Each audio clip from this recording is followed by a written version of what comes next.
Hey there, folks, and welcome back to Giant Talk, the world's longest running OKR podcast.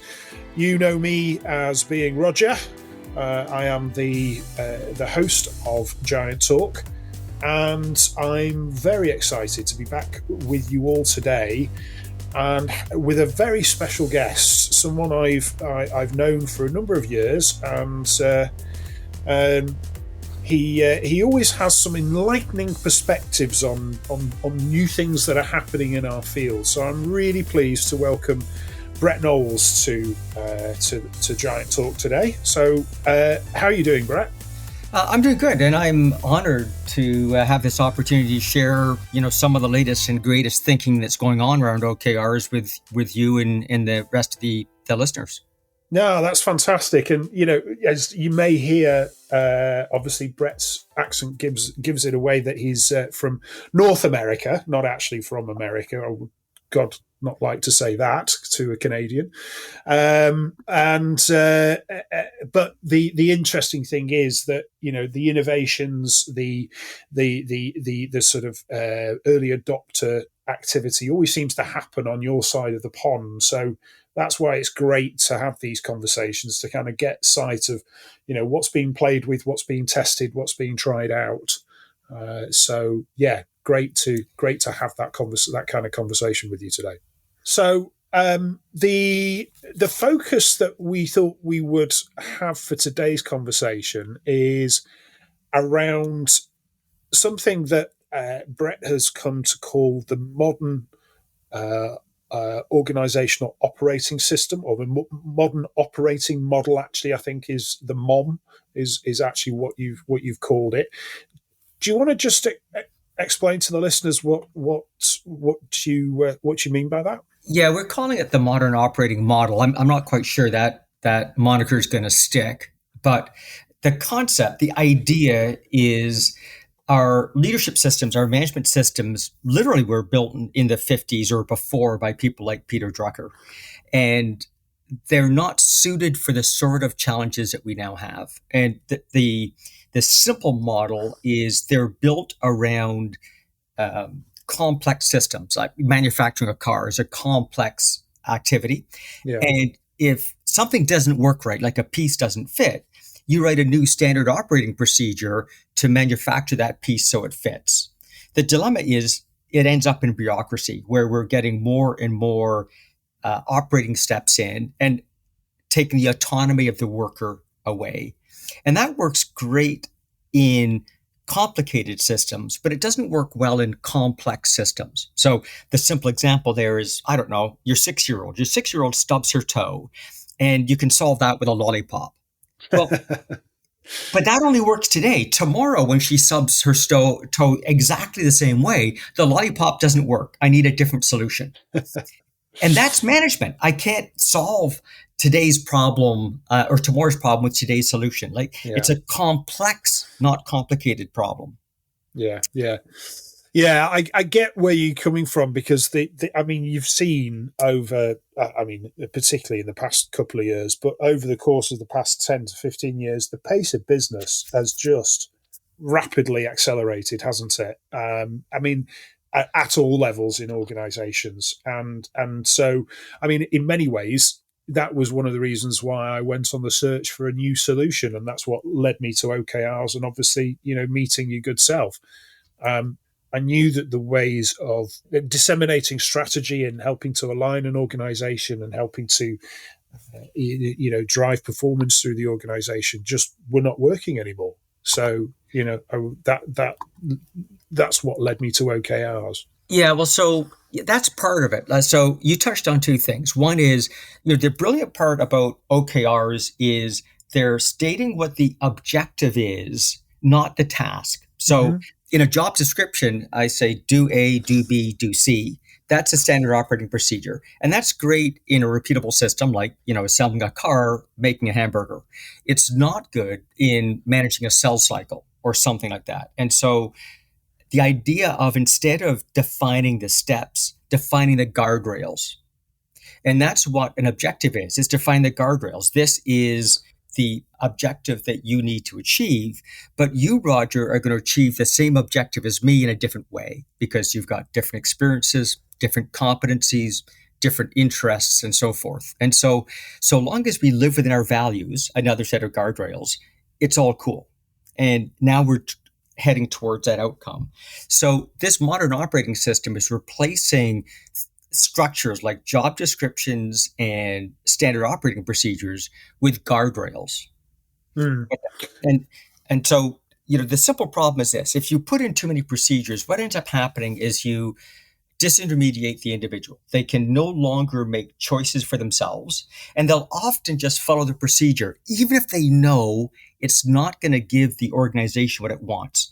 But they advocate responsibility to the procedure, and they go, well, I just did what I was supposed to do. And obviously, that only works if I'm getting the same problems and the same solutions.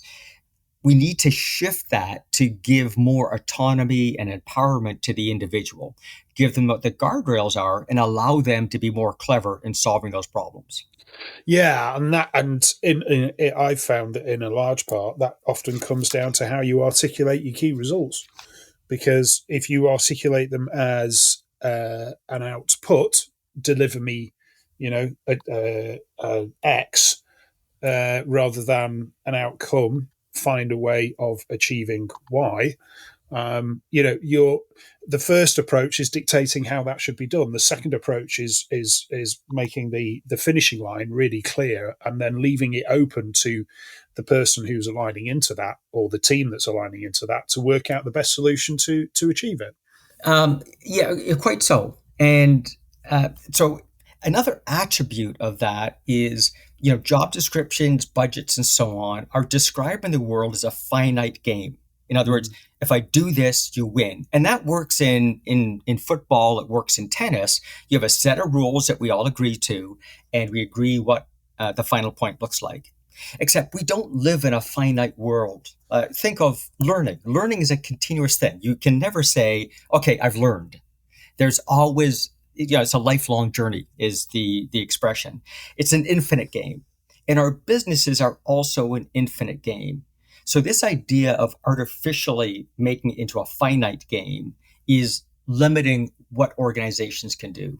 And if you think of organizations that have excelled, and we sometimes call this a blue ocean strategy, they're ones that play that infinite game. And those are organizations you might have heard of. Google, it's a great example of the infinite game. It's all about heading the right direction, but there's no end to this game. And you see endless innovation coming from organizations like that, even though there are 100,000 people. It defies logic. Why? Because they've gotten away from the structures that the rest of the organizations are encumbered with. Yeah. That's a really interesting point, to be honest. Because often you associate large corporates with, bureaucracy, slow moving, anything but agile. Yet there are a few organizations that actually manage to crack it and can be incredibly innovative, yet still large in scale as well. Yeah, and so many of the things that appear to be limitations, when you take a look at it in this way, it begins to it's obvious, right? It's not like this is black magic, but what's ended up happening is there are a number of things which have there's sort of secondary implications. So COVID, the primary impact was, devastating, but there's a whole bunch of secondary impacts that came out that were brilliant. For example, the ability for us to do activities like Zoom and Teams and so forth have allowed us to be, far more productive. And it probably would have taken a decade or two to get there without the catalyst of COVID. Yeah. It's also created a new way of working, this work from home or mixed mode format, which wouldn't have existed before. And the issue is work from home isn't successful if you don't have guardrails, if you don't have the OKRs, because you're not there to make sure people are doing that right procedure. Now I need to be confident that my employees understand their priorities, understand the objectives, and they can push in that direction using whatever skills they've got and whatever time of the day works best for them and so forth. way better employee engagement, way better productivity, Mm-hmm. but I need to manage that in a different way. And so we're calling that the modern operating system, but it's something that has been forced our way because of COVID. It's been enabled because of the structures that COVID has allowed us to absorb. Yeah. Enter, Sorry, go on. enter left stage, the new disruptor. The new disruptor is GPT, right? Generative pre-trained transformations. Because what that is doing is it's bringing a whole bunch of, I don't know whether you call it understanding, wisdom, intelligence to the business equation that we can do from that work from home environment. And in this world where we begin not limiting ourselves with bureaucracy. And so the modern operating system is just the coalescing of a bunch of systemic issues that have happened in the last couple of years. Yeah. So, what is it that organizations would be seeing or feeling that would be telling them that their current operating system, so to speak, their current ways of working are no longer fit for purpose? You've touched on a couple of things already, Roger, in what you've said. So one is, I'm going to call it cadence. So I think each department is almost like an old mechanical watch, right? In your old watches, some gears move once a second, some move once a minute, some move, once a month. Departments are like that as well. They all have a different cadence, but the organization needs to stop on a regular basis to synchronize our watches. And so traditionally we have a bi-weekly meeting or we have a monthly meeting. And the idea there is we stop for a minute and we synchronize our watches. But if you don't have that synchronization, then things that would indicate a problem. So what does that look like? Well, it looks like I have a daily stand-up, but I have a bi-weekly management meeting, but I only look at risk once a quarter. I have different cadences going on critical management systems, and nothing is done to integrate and coordinate them. And so what ends up happening is, metaphorically, the driver of this organization, think of a driver of a car, doesn't have one dashboard. They have 5 or 6 different dashboards. And we never look at business in context. So the simple example is, we all learned in business school, there's supposed to be a relationship between risk and reward. So the test is this. Ask yourself, have you ever had a meeting where the risk team and the reward team, the management team, were in the same room discussing the same topics at the same time? So tests, do I have that coordination of cadence? Test number 2, do I see integration between these different silos? And the silos are things that you touched on. They're different departments. They don't talk to each other. Or different regions. They don't talk to each other. Or different issues like risk versus ESG versus diversity and so on. If we don't have that one dashboard that shows us all this stuff and we have a conversation about the organization holistically, that's another indication that we're not in this more modern world. So if I was looking for one word, it would be integration. All right. Yeah. I mean, you touch upon different departments or, as you said, different countries perhaps not working with each other. The ability of OKRs to kind of pull, if you use them in the right in such a way, so to kind of pull together and help cross-functional teams move forward and give them that focus, give them that measure of success, is really quite powerful. I know that's absolutely central to a lot of clients that we've worked with. In fact, I was only with a client over the past couple of days who was designing their OKR framework and making sure that they understand how it will work throughout the organization, kind of co-creating that with them. Each organization has its own ways of doing things. And, you talk about cadences. Some organizations are perhaps a little less disciplined than others. So therefore, they might have 1 or 2 more cadences knocking around than others. So there's some work that has to be done to kind of bring, not necessarily ride through all that and say, right, everybody's doing the same thing, but to synchronize it, I think is as you said, is the key action there. Yeah, I'm going to loop back to something you said in the first sentence, and then I'll hit the second sentence. So the first one, so there's a brilliant book I love by Daniel Pink called Drive. And I forget the subtitle, something like, the curious things that motivate people. But the whole premise of his work is in our current business model, employees are more motivated by intrinsic rewards than extrinsic. So intrinsic are the rewards you give yourself. Extrinsic are ones that come from the external world, your boss, your team, and so forth.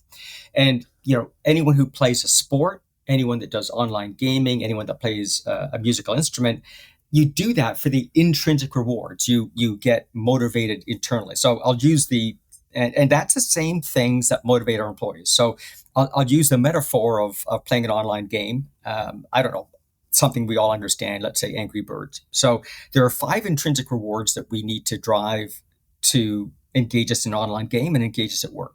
Number 1 is purpose. So people need to understand what the purpose is of the organization and how their work connects with it. And so in my metaphor of Angry Birds, we all understand, the objective is to, use a slingshot to fling the thing at the pigs.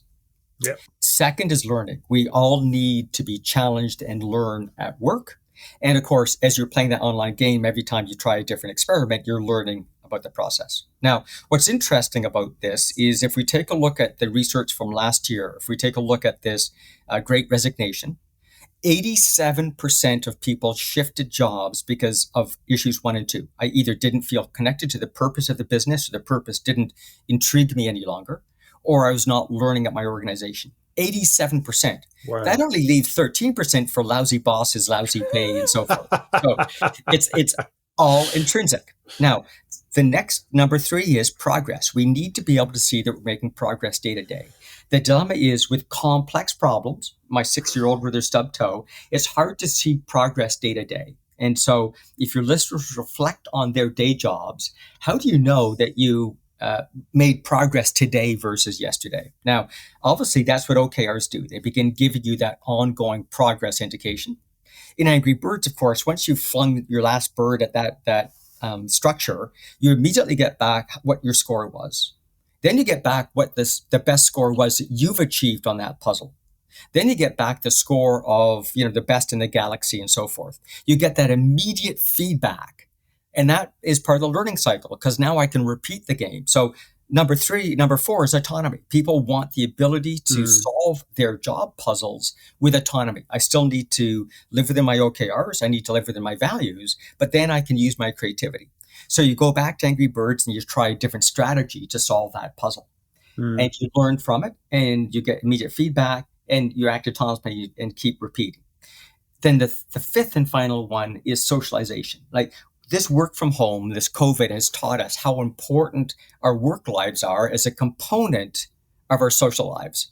And so, if you look at the internet, there's more chatter about online games than there is anything else. So how do we create those 5 intrinsic rewards in our organization? So again, they're purpose, learning, progress, autonomy, and socialization. And the modern management, operating model and OKRs are the circulatory system that makes that happen. Because again, OKRs allow us to connect to purpose.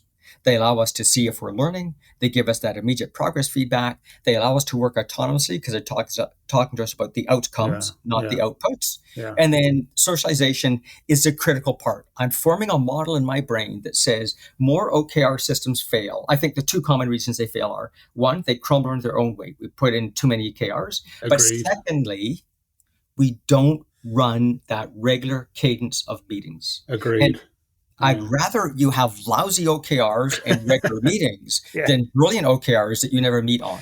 Yeah. Because as you go through from one cycle to the next, you will reflect, you will learn, and you will refine and improve. So, that's why you can get away with starting with a lousy set of OKRs. Because, yeah. And again, using mixed metaphors, it's a bit like wanting to get in shape. I don't get in shape by going to the gym once a month.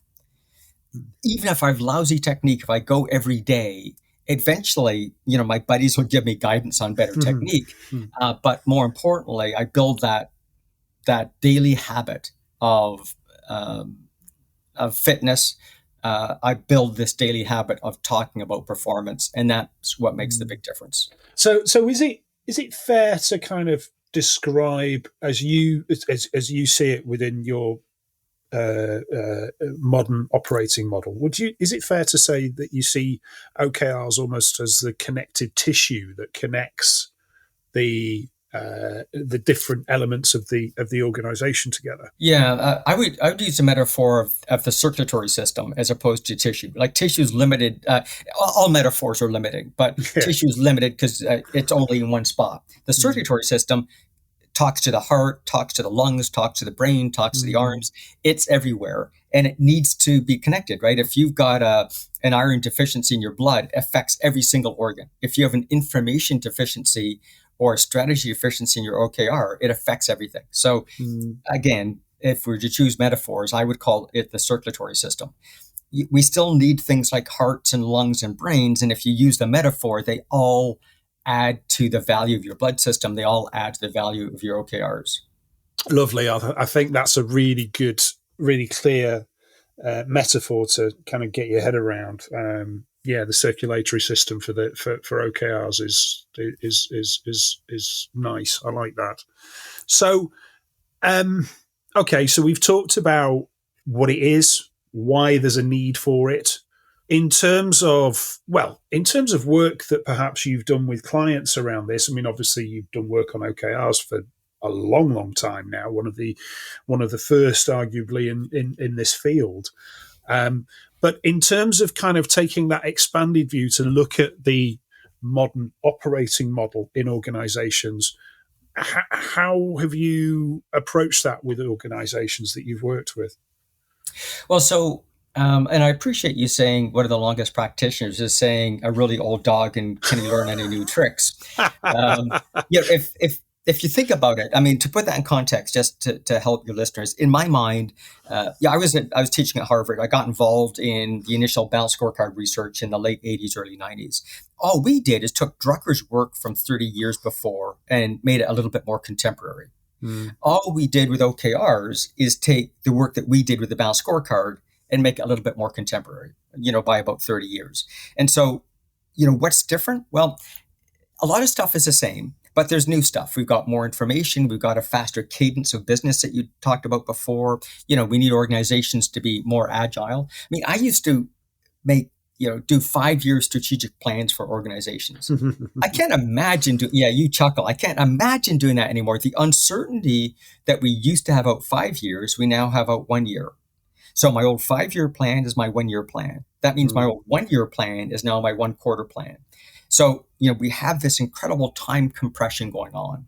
And the good news is the OKRs, as we often practice them, accommodate that faster cadence. And they allow us to have a strategy that we can refresh once a quarter, et cetera, et cetera, et cetera. So in essence, many of the things that you as a practitioner are already doing in the OKR space are elements of the modern operating system. But we're not, so far, we're just taking on a small part of the management puzzle. And what I'm trying to encourage your listeners to do through this conversation is to take on the whole enchilada. So one of the reasons we developed the balanced scorecard is at the time, back at Harvard, we were trying to use activity-based costing to measure how organizations perform. The dilemma was the accounting rules were getting in the way. And so the balanced scorecard allowed us to escape many of the accounting structures that don't represent knowledge-creating businesses. No, interesting. Well, the example is if you charge your listeners more for this podcast, would they learn more? Well, no. Right? That's a wrong unit of measure, right? We should be measuring, are they taking notes? Are they being able to change their OKRs, et cetera, et cetera, et cetera? Right. Way better measures the amount of money spent on producing this or the customer pays for it. So that was a dilemma we had back in the 80s. And back then, we didn't have permission to use non-financial measures and leading and lagging. And so we introduced a bunch of those concepts, and now they're just, the common things. OKRs have introduced another cadre of common things but I always say what's interesting about OKRs is there's no one thought leader. There's, No. if you think of balanced scorecards, you think of my buddies Bob and Dave, Kaplan and Norton. This is a crowdsourced solution.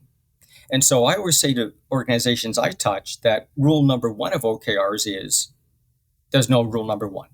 You get to shop a la carte and bring in what you want. Now, that also gives you a Frankenstein monster. You got to be careful what we cobble together.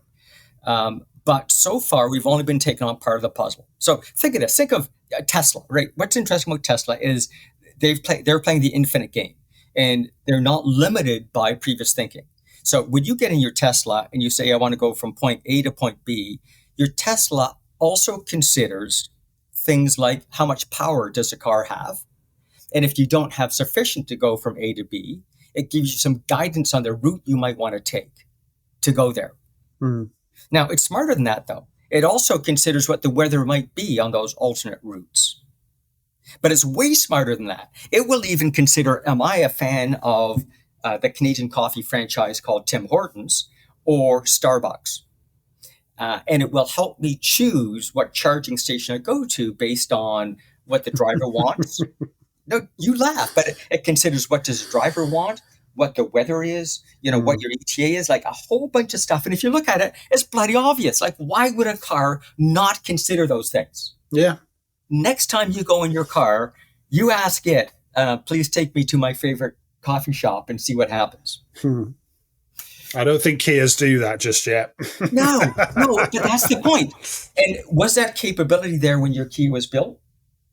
Absolutely. In its early stages, probably.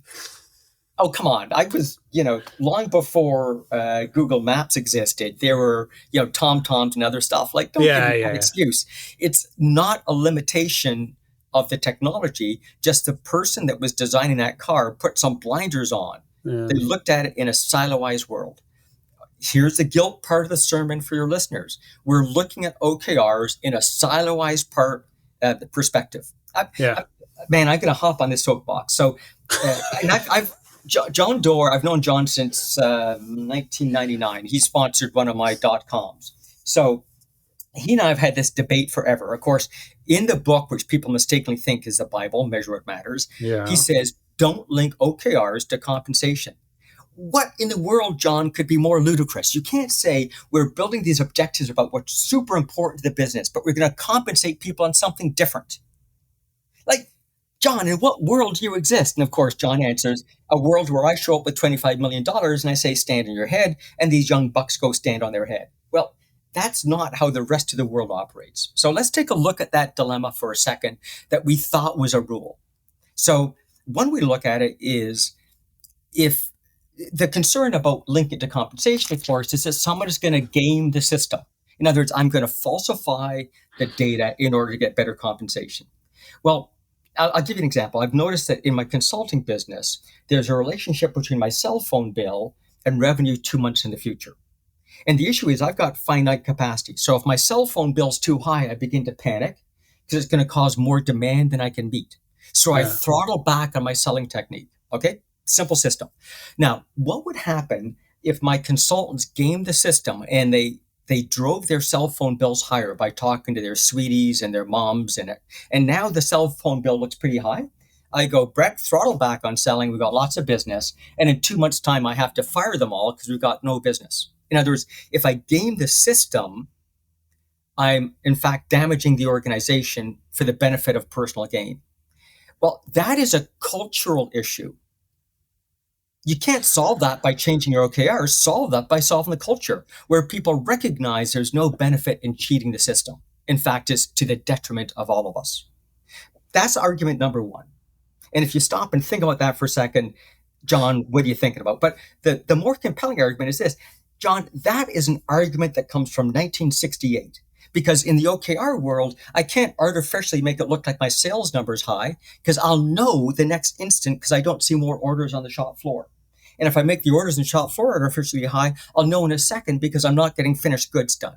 And if I make the finished goods number high, I'll know in a second because I'm not seeing the shipments. In other words, because of the cadence of business, I can't cheat one system without it being obvious in the next system in the process. So that idea of gaming the numbers is both a cultural sin, but also technically impossible in the OKR world. So, but as practitioners, for some reason, every single organization says you can't link OKRs to compensation. And then we're looking at the OKR world in a silo. I'm pretending it does part of the business and not the other. The modern operating model is just saying, stop it. Look at it as a total system. So I think you might have actually jumped into the realm of one of our uh, future planned conversations there, actually. Who would have thought? OKRs and reward. And there's a lot I could discuss and debate with you over that. But I'm going to keep that to myself. I'm not going to get my soapbox out You this big particular chicken. time. How out of character? Well, you see, I just I'm keeping my powder dry and just pacing myself, if you will.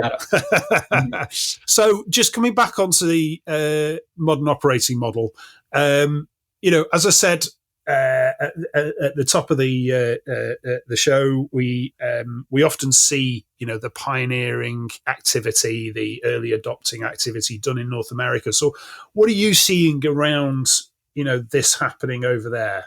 Well, so I wouldn't necessarily say it's geographically bound. For talk about a useless key result.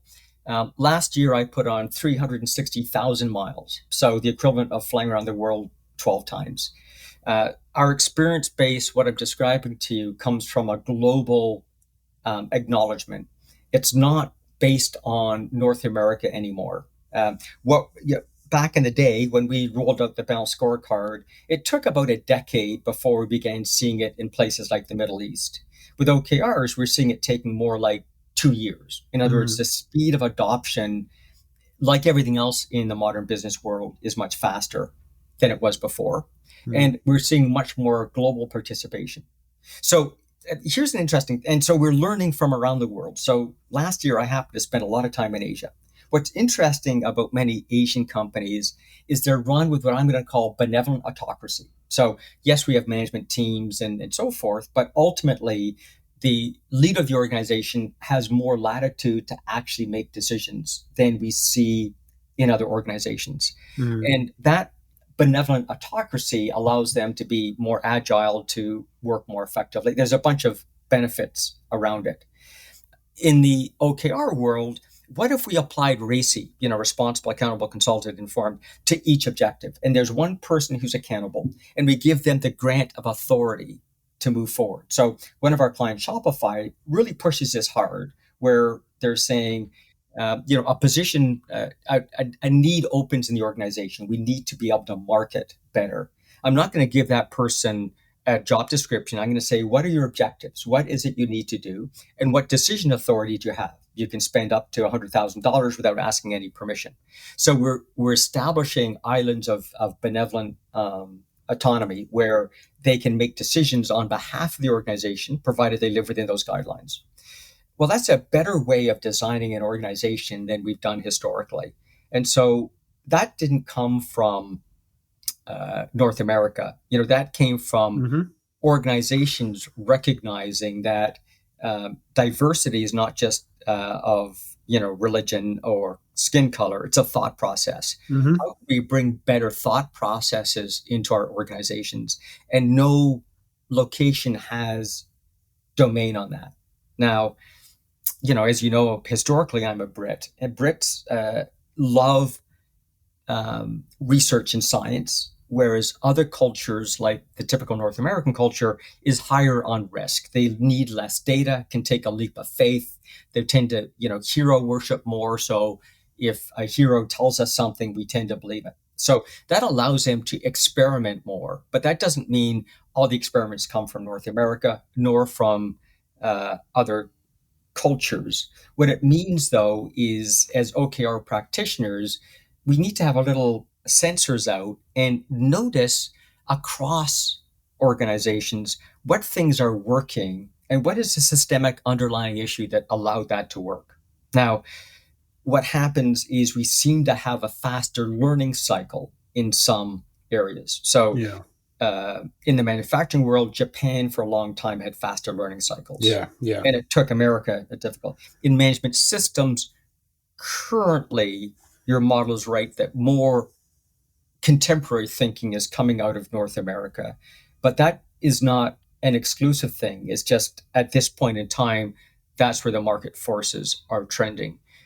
But I don't think that's going to be sustainable. I think with everything that we've described, even in this podcast, things like Zoom and that need for agility and strategic fluidity, that's no longer going to be the domain of North America. So that I was chasing my tail there for a second. So back in what we're seeing is, obviously more focused strategies that are playing the infinite game but have finite targets. So no longer do we restrict ourselves to the quarterly retrospective and refresh for the OKRs. We're putting in trigger numbers. So if a trigger event occurs or a number, so sales are 10% too high, sales are 10% too low, I don't care if it's the second week in the quarter, you're having a retrospective, a learn forward, and a refresh. And COVID taught us that, right? COVID was clever. It waited till the end of quarter one before it hit, but next time it might hit in the middle of quarter two. So thing one we're seeing is, even more agility in that strategy. Yeah. We're seeing better empowerment of employees. In other words, less job descriptions, more achieve this objective, so long as you live within our values. And I keep harping on that because that is the best constraint on how that gets done effectively. Yeah. We're seeing organizations far more outcome oriented. So we used to have to preach to customers and clients about outcomes versus outputs. Now people get it. It's like an output is no longer even considered. Well, I wish, yeah, maybe in the areas that you're working, but we still have a huge amount of education to do with a lot of our clients on that. Yeah, and so I'm not saying the battle is won, but it's not nearly as difficult as it was before. And part of it is the work from home environment. We understand in work from home that, no longer is it FaceTime, right? The output is, have your face seen at 6:00 at night or 7:00 at night. Now I have to show I've achieved the outcome that's desired. And so there's that it's been a natural trend. Along that, what we're also seeing, point number 3 would be transparency. Before we would see people hogging the ball. You can't run as fast as you can pass that football. So pass, right? People are learning that transparency, that I need to be able to pass the ball. I need to know what the other team is doing, what they're supposed to do. What am I getting at? My example is if I'm playing forward, I need to know what midfield is supposed to do and how well they're doing it. Because if they're doing their job, I can be more aggressive in the opponent's end. If they're not doing their job, I have to come back and cover for them. That's how organizations are supposed to work. That's what a team does. But I need the transparency. I need to know what every department is supposed to be doing and how well they're currently doing it.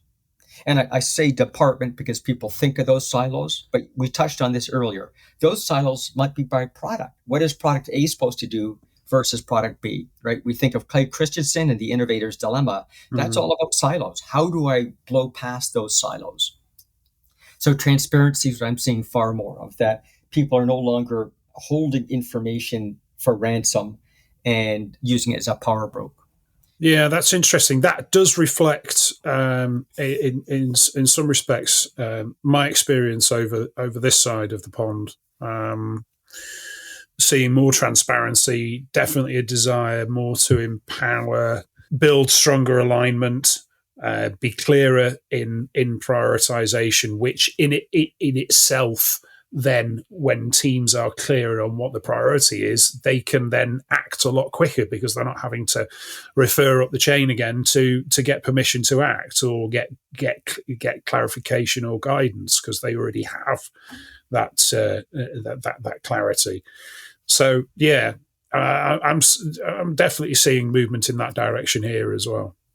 Yeah, if I embellish that for a second. So, back to my metaphor of the 6-year-old, what ends up happening is we make the mistake of looking at the incident, not the pattern.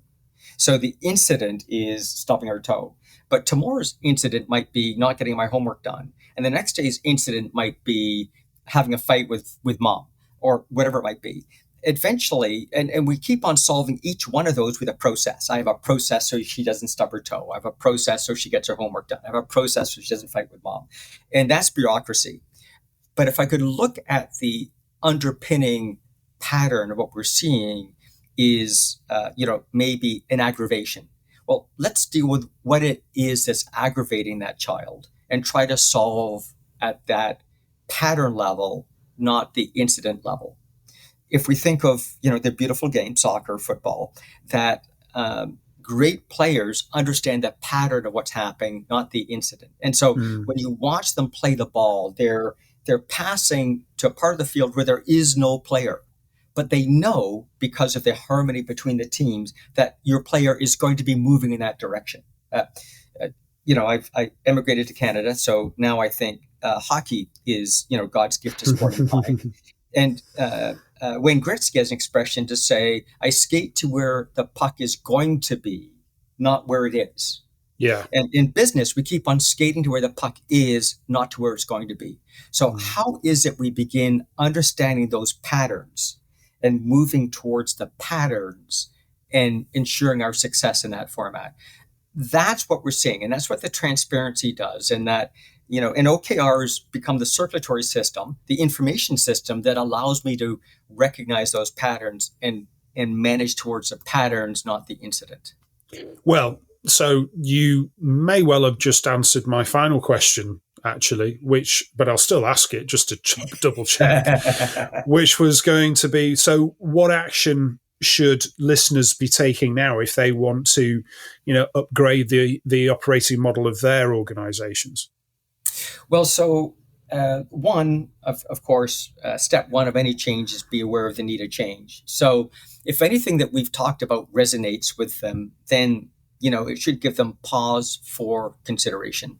The second thing they should do, and this is sort of a shallow, selfless advertisement for your and my next podcast, and that would be, come listen to the next podcast, because we'll begin to tell you how to solve these problems. And I'm going to give you a bit of a teaser. I mean, you said you weren't going to talk about this compensation thing. Well, I am going to talk about what you and I, Roger, are going to talk about next time, and that's back to GPT. So, think of step one of writing OKRs is get clear on your strategy. How do you do that right now? Well, you do some strategic thinking, and then you put some ideas in front of the leadership team, and you have that discussion. Well, what if, imagine this, what if you came up with some strategic ideas, and you said to ChatGPT, hey, take a look at these 5 ideas through the eyes of a regulator. And it gives you some feedback. Then you say, okay, now take a look at it through the eyes of a customer. Now take a look at the same strategy through the eyes of an employee, through an investor, through whoever your stakeholders are. And now, before you even have meeting number 1 in your strategy, you've pulled the wisdom of the world, not just the 7 people in the room and their limited experience of, 20 years in business, but literally the experience of the world, and applied that wisdom before you step in the room. If that's not a disruptive influencer in business, because that's only step 1. We'll take you through a story of each step in designing and running with your OKRs, how GPT, generative pre-trained transformation, is going to change every single step in that pattern. And it all is because of integration, because we're integrating what you know about your business, what the world knows about your competitors, what your world knows about the market, what the world knows about every strategy that's occurred, and giving you access to that. It's that integration that is the driving force to what business is going to look like going forward. And I'll guarantee you our kids will wonder what lunacy we had when we took 7 people in a room to develop a strategy for a multi-billion-dollar company. Right. Well, on that note, I think we had better conclude. Thank you very much for your passion and your wisdom today, Brett. I shall look forward to the next in our special little program of conversations, which shall be coming in the next couple of weeks for listeners. So just final wrap up from you, Brett. If people want to reach out to you, where can they find you? Well, they can always look me up on that newfangled thing called the internet. They can reach me at Brett, B-R-E-T-T, at pm2consulting.com. Or, of course, Roger, they can always reach me through you. Yes, indeed. Okay. Thank you very much, Brett. And thank you again to those of you that have joined us today. And we look forward to further conversations in the future. So thanks for tuning in to Giant Talk, and take care.